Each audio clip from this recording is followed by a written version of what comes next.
안녕하세요. 해피보람입니다. 오늘은 보람 있는 담임 생활 네 번째 시간으로 온라인 자기소개 받는 방법에 대해서 설명드리려고 합니다.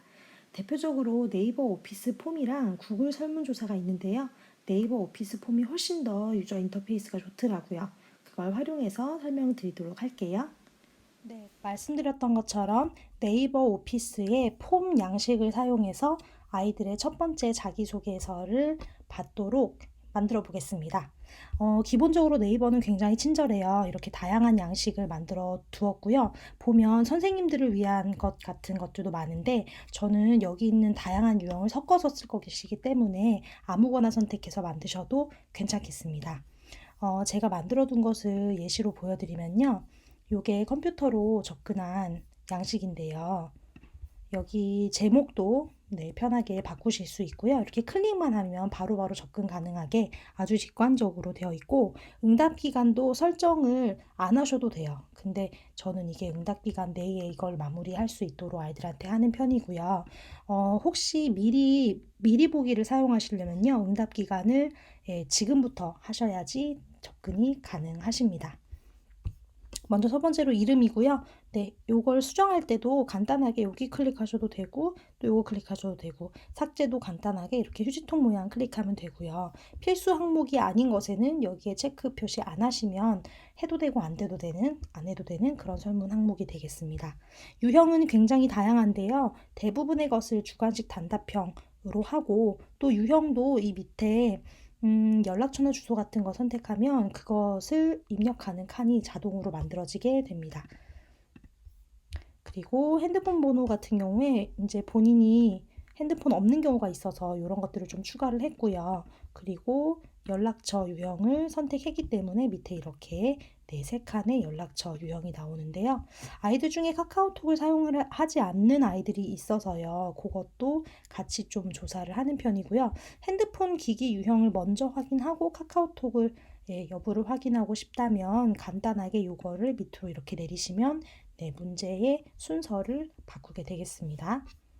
어머니 핸드폰 번호, 아버지 핸드폰 번호, 그리고 연락처가 없는 경우에 그 이유를 적어달라고 하는 항목은 필수 항목이 아니기 때문에 이 초록색 별 표시가 필수 항목을 표시하는 그 사인이잖아요. 그래서 이렇게 클릭을 하고 저장하시면 요거는 선택 항목이 됐습니다.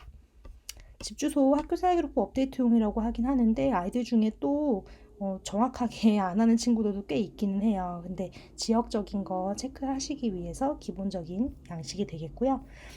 제가 해놓은 것처럼 이렇게 여기 사이를 나눠 놓을 수도 있잖아요. 근데 요거 안 쓸 수도 있고요. 그리고 하고 싶다 그러면 요거 클릭해서 그 밑에다가 그룹 추가, 구분선 추가 이렇게 하시면 나눠지고요. 그리고 전체적으로 저는 기본적인 나눔 고딕형을 썼는데요. 글씨체를 바꾸실 수가 있어요. 편하게. 난 진지하게 가겠다. 그러면 궁서체. 정말 너무 진지하네요. 부담스러워서 다시 나눔 고딕으로 바꿔보겠습니다. 그리고 저희 학교는 기숙사가 있거든요. 그래서 기숙사 통학생도 조사를 하고요.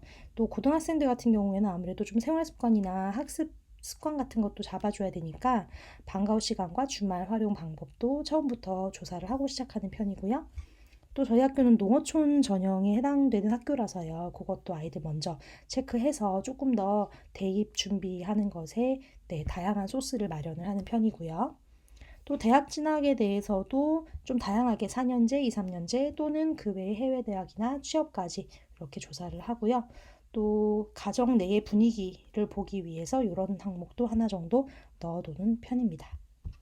또 계열도 이제 그전 같은 경우는 문과랑 이과 담임, 뭐 문과반, 이과반 따로 나눠져 있었지만 이제 2015 개정 교육과정 이후에는 그런 것이 없고 다양한 계열이 한 반에 섞이잖아요. 그래서 이것도 올해부터는 조금 더 잘 처음부터 좀 보고 들어가야겠다 이런 생각이 들고 만약에 1학년인 경우에는 1학년 담임은 아직은 계열 선택에 대한 부담이 좀 덜하기 때문에 위에 정도까지만 하셨다가 밑에 진학 희망 계열을 한 3월이나 4월쯤 상담할 때 그때쯤 아이들의 의사를 물어봐도 좋으실 것 같고요. 워낙 다양한 가정 환경과 형편이 있기 때문에 이런 항목도 꼭 집어넣고요. 그리고 이렇게 사정을 이야기해 달라라고 하는 걸 아이들이 온라인으로 했을 때 더 편하게 쓰더라고요. 제가 오프라인을 쓰지 않는 가장 큰 이유 중에 하나가 뭐냐면 아이들이 종이에다 쓰면 옆에 애들은 별로 막 쓸 거 없이 휙휙 지나가는데 나는 나의 그런 속 깊은 사정을 종이에다가 오랜 시간 들여서 쓰고 또 그걸 누군가가 걷어서 갖다 대고 혹시라도 분실될 수도 있고 하는 모든 것들에 대해서 굉장히 좀 스트레스 상황으로 받아들이더라고요. 그런데 온라인으로 하고 나면 아이들이 훨씬 더 좀 프라이빗한 느낌을 받으니까 조금 더 진솔한 이야기를 처음부터 들을 수가 있다라는 장점을 발견했습니다. 그리고 강점이나 약점 같은 것도 단순히 나의 부족한 부분을 보여준다 이런 게 아니라 선생님이 어떤 부분을 더 도와줄 수 있을지에 대해서 같이 고민해보자 하는 측면으로 접근을 하면 아이들이 조금 더 편하게 스스로에 대해서 좀 주관적이고 또 객관적인 그런 이야기를 하는 것 같고요. 미리 예상해 볼 수 있는 이런 항목도 하나 넣었고요. 그리고 네, 요런 다시 말씀드리지만 종이 자기소개서로 받기 좀 부담스러운 내용들도 훨씬 더 온라인 자기소개에서는 편하게 잘 받을 수가 있고 또 이제 건강이나 집안 사정 같은 것 중에서 특정 교과목 체육이라던가 좀 제가 따로 또 부탁을 드려야 되는 그런 것들도 아이들한테 먼저 받으면 네, 아이가 3월을 좀 더 편하게 시작할 수 있는 것 같습니다. 그리고 마지막으로 선생님이가 하고 싶은 말 이렇게 봤고요. 요게 한 페이지에 다 나오는 게 싫다라고 하시면 요거를 네 페이지 나누기로도 선택을 하실 수 있으니까요. 얼마든지 네 이렇게 해보실 수 있고 이걸 저장한 다음에 미리 보기를 누르면 아이들이 여기에 들어갔을 때 어떤 모양으로 나올지에 대해서 보실 수가 있어요. 그래서 미리 보기를 눌러 보겠습니다. 그러면 네 이렇게 아이들에게 보이게 되겠죠. 그리고 이게 이제 좋은 게 이렇게 조사를 받는 것도 좋은데 요거의 마지막 결과물들이 저의 메일함으로 엑셀 파일로 정리돼서 오니까요. 그것도 한 번에 볼 수 있어서 또 엑셀 양식이다 보니까 거기서 셀 추가를 하거나 정렬을 하거나 하는 것도 굉장히 편리하더라고요. 그래서 그런 측면들도 선생님들께 꽤 많이 유용하겠다라는 생각이 듭니다. 구글 설문조사 제가 작년에 받은 양식인데 훨씬 더 직관적이긴 한데요. 아무래도 네, 유저 인터페이스가 우리 네이버 쫓아가기에는 많이 좀 너무 단순한 그런 감이 있죠. 그래서 네, 올해는 저도 네이버 폼으로 옮겨가서 이렇게 해보려고 합니다. 저보다 훨씬 더 능력자분들 많이 계실 것 같아요. 그래서 제가 여기다 넣은 어떤 양식이나 아니면 이런 질문지 외에도 더 좋은 내용 있으시면요. 댓글에 공유해 주시면 저도 아이들하고 시작하기 전에 조금 더 네, 추가해 볼 수 있을 것 같고요. 이제 마지막으로 이렇게 된 것을 갖다가 폼을 양식을 이렇게 공유하기 눌러서 네, 전달을 할 수 있는데 저 같은 경우는 학급 밴드를 소통 공간으로 활용을 하거든요. 근데 아직 만들지 않았습니다.